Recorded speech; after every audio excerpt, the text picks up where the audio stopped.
Hello and welcome to Odds on Premier League. After the amazing Merseyside derby, we have more emotions this weekend in the Premier League. We have especially Man United Chelsea. Let's take a look at all the odds and the games with Tom Williams now.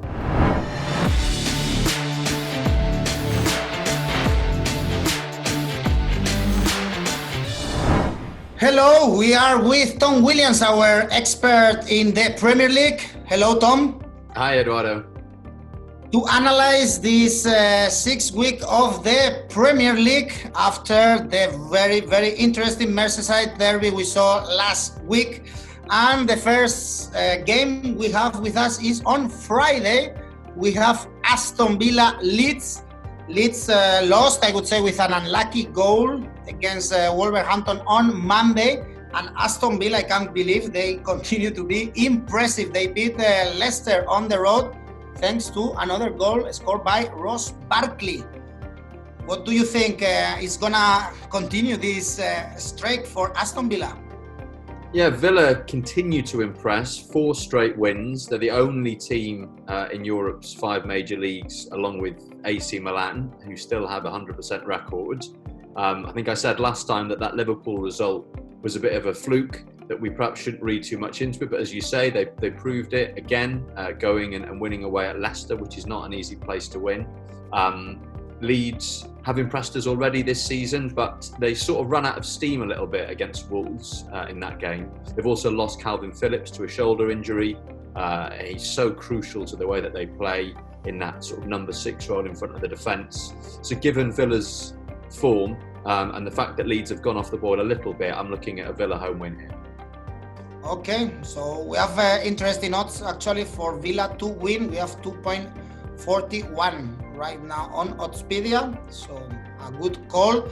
And moving on Saturday, we have West Ham Man City. I remember you saying last week that West Ham is a funny team, and oh my God, if they are funny, what a goal scored by Lanzini to draw that derby against the Spurs. And Man City, they got a tough but very important victory against Arsenal. Tricky game this one. Remember that also Man City is playing in Europe this week. Yeah, West Ham's bubble looked to have burst a little bit after they let in those 3 early goals at Spurs. Obviously, they were going into that off the back of those really impressive and really surprising wins. 4-0 against Wolves and then 3-0 away at Leicester. But the way they fought their way back into the game, and as you say, that spectacular late equaliser by Lanzini will give them a huge amount of confidence going into this game. Having said that, their recent record against City is absolutely awful. Pep Guardiola has won all 9 of the matches that he's played against West Ham since he became City manager. And they always seem to score a lot of goals, City, when they play West Ham. They looked better last time out City against Arsenal. Guardiola experimenting with his tactics as he often does, but it was a controlled City performance, a controlled City win, which we've not seen too much of recently. So I think that, given City's recent record against West Ham, means that I can see City winning this one, and perhaps even more comfortably than people think. I notice you can get a 4-1 away win at 18 currently on Oddspedia, and I can see City winning by that sort of margin. Okay, here I think if they are going to win comfortably at the London Stadium, I think it's good. The odds for Asian handicap minus 1.5 for Man City. So we will win our bet if they win for at least 2-goal margin. We have odds around 2.14 right now on Oddspedia, much higher than the away victory. That of course is what the bookies expect. And we stay in London to see another derby. We have in West London, Fulham against Crystal Palace. I remember you saying that Fulham is improving, getting better, and they got their first point against Sheffield United last Monday. And Crystal Palace, they drew against Brighton, a little bit unlucky because the goal scored by Brighton was at the very last moment.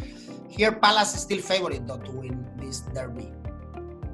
Yeah, two teams who conceded late equalisers in their most recent outings. Fulham, as you say, who have looked a bit more solid in their most recent outings, only lost by 1 goal away at Wolves in their previous game, and then came close to getting all 3 points at Bramall Lane against Sheffield United. As it happened, they only got the 1, but their first point of the season, so signs of progress. And then Palace, who were all set for a home win over their fierce rivals Brighton until that deflected late leveller for Brighton.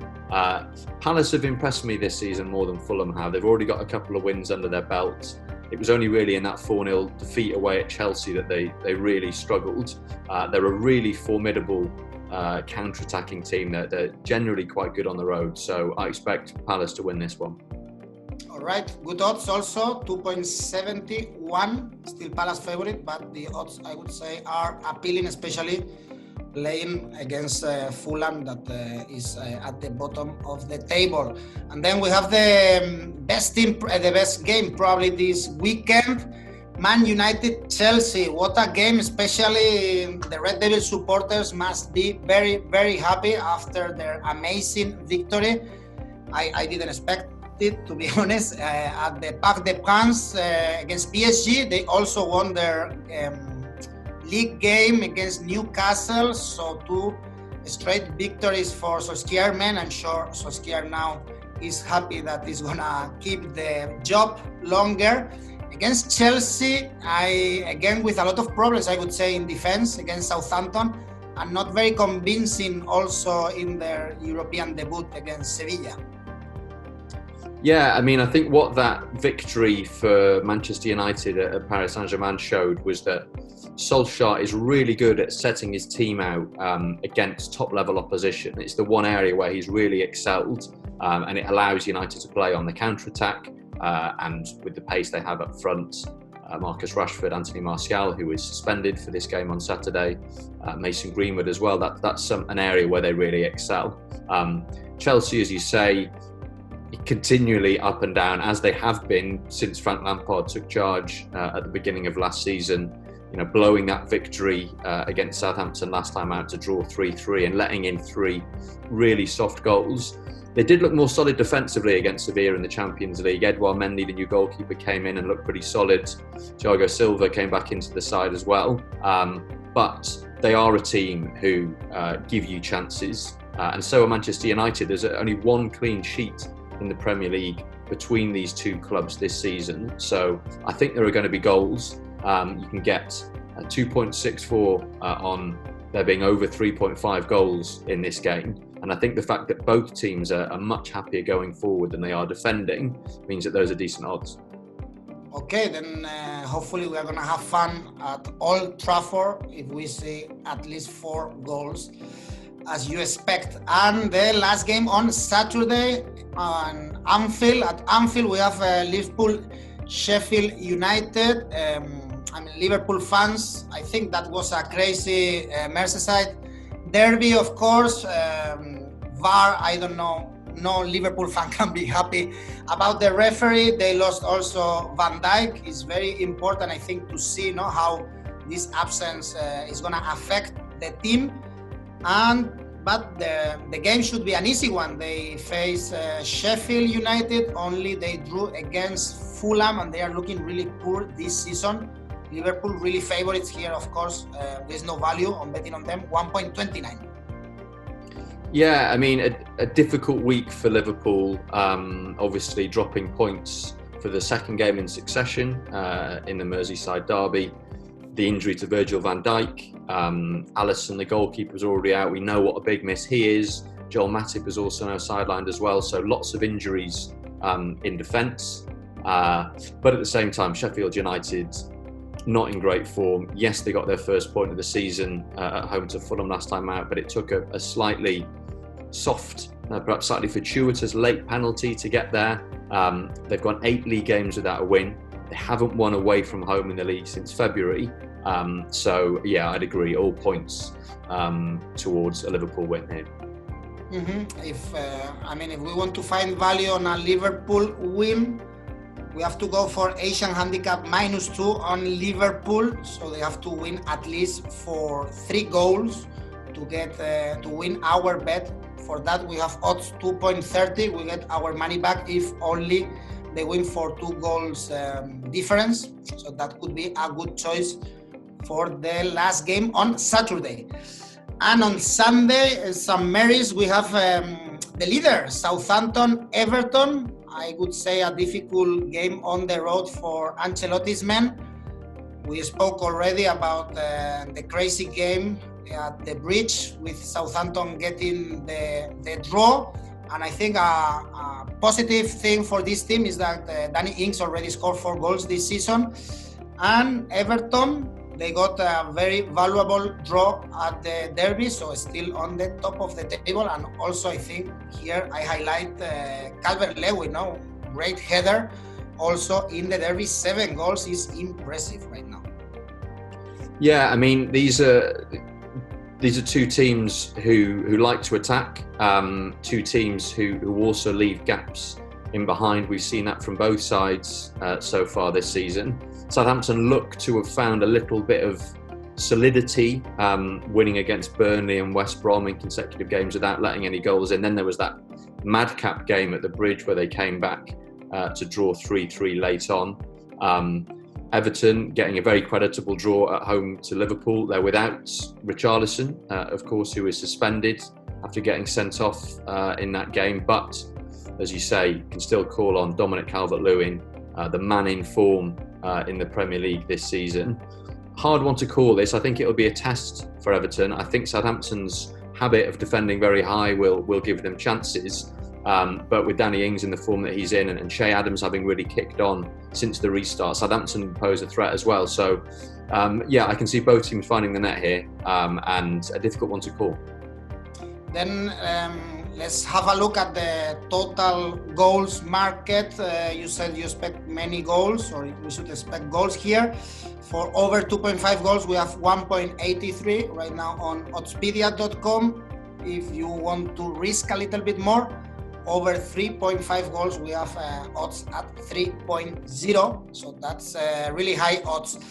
And I'm sure you are not going to say the same about the probability of scoring goals in our next game, because it's Wolverhampton, who are again in form, facing Newcastle.